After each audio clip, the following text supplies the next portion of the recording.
қалаға келгем.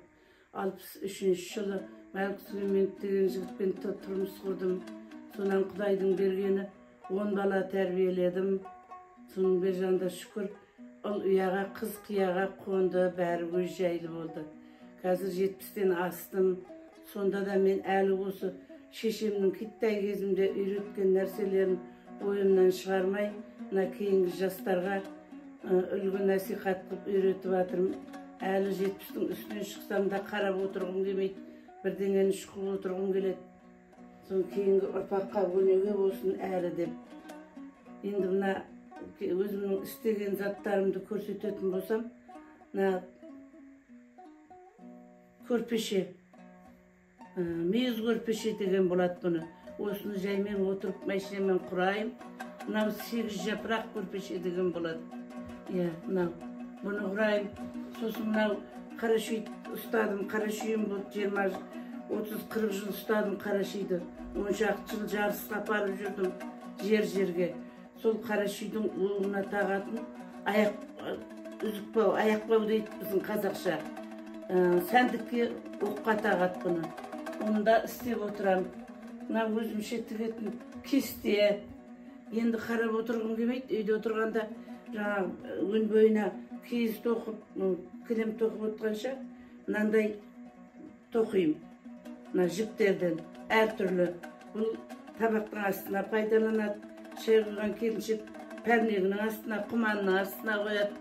Онысын да істеп балдарыма, немерелеріме, келіндеріме подажд етіп беріп отырам. Мынау енді жаңағы киіз оям. Киіз соның тесімасы деген болады мынау. Магазинде болады. Мына баяғы қоржын деген болатын ата-бабамызда. Оны біздің заманымызда қолдан тоқитын тұғынбыз. Жіп, иіріп, ешкінің қылынан шың істеп, бояп, түрлі түсті. Соны енді қолдан істеген түріміз ғой қоржын. Бұны енді балдарға таныстыру үшін шүбіректен болса да мынау қоржын деген болады. Ертеректе қыз ұзатқанда осының бір жағына пешенеге әмпейтін, бір жағына әкесіне әкелатқан, шешесіне әкелатқан заттарын салып, бұл кезде машина жоқ, көлікке салып, бүйтіп, сол кезде кәрзеңке бұл енді, осы заманның.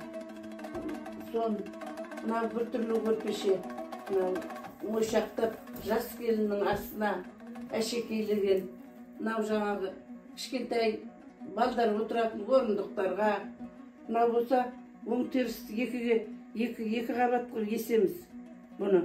Екі қабат қылып ескенде, бұл өзі бір машина келген кезде бұлай екі қабат болады.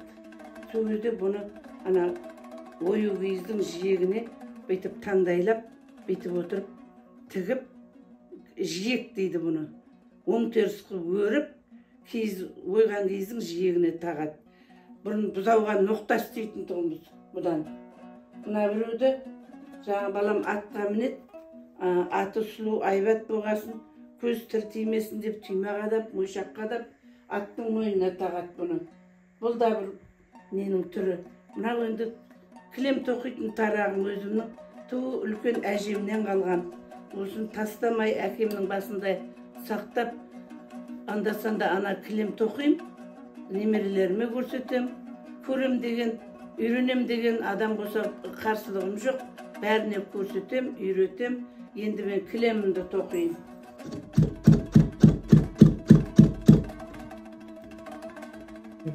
Мынау тықыр кілем дейді, бұның атын арабы кілем дейді, тықыр кілем дейді. Осының кіттай кезімде мен көп тоқыдым.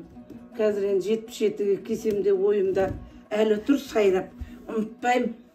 Қазіргі нәрсені ұмытсам да, осы бұрын кішкентай кезімде істеген заттарымды дым ұмытпайым. Соны мен кейінгі жастарға үйретіп жатырмын. Осының өзімнің бір 2 немерем үйренді. Киіз оюды, осындай тоқыма тоқуды. Өзімнің 7 қызым бар, 3 ұлым бар. Қызымның біреу қайтыс болды ғой енді. 6 қызым бар, 3 ұлым бар. 10 ғой негізі бәрі. Соны біреуі де үйренген жоқ, немерелерім үйреніп алды. Немерелерім қазір жатқа біледі бәрі. Мынау киіз мынаның іші. Астын астарлап, киізі созылып кетпесін деп астарлап, бетіне мынандай әшекей салып, бұны қазіргі кезде жаңағы қызға киім апарса, келіншектің бетін ашатын болса, тұрған жеріне осындай кілемше төсейді ғой. Мен өзім бір бойымнан шығарып, осыны не жолы мен немерелеріме осындай тікпеймін деп, қазір бар немереме де осындай тігіп бердім. Келіншек алатын немереме, күйеуге тиген немерелеріме. Сосын мына бір немереме істеп атқаным, жүннен басам, шүберектен оям, мына тесіма, бұрынна қолдан жіптен істеп жүргем тесіманы. Енді қазір жаңағы заман дамыған кез ғой, енді мынандай тесімамен істеп атырым. Магазинде бар екен, мынау шамалы көрнектеу сияқты, мынау өзім қолымнан жіптен істегем. Енді мынау жиек, екі түрлігі өрет бұны, сосын бүйтіп жиектеп тігет. Мынау бір кезге істеп қойғаным, таңдай боп түсет, мынандай боп. Өзінің нашына келтіріп отырып жиекке тігет. Мынау біреуін дайындап қойғаным. Мынау бір кезге дайындап қойғаным. Мынау бір немереме істеп қойғаным. Құдайдың берген 50-ден астам немерем бар. Бәріне де тігіп бердім осындай екі гүл қол, әжеңнен подарка болсын деп. Осыны менің істегенімді көріп, үйреніп, істеңдер әрі деп бір жағынан сөйтіп айтып қоямын. Сол осы әлі қартайсам да қартайғым келмейді. Осындай бірден істеп отырғым келеді. Өзімше әлі.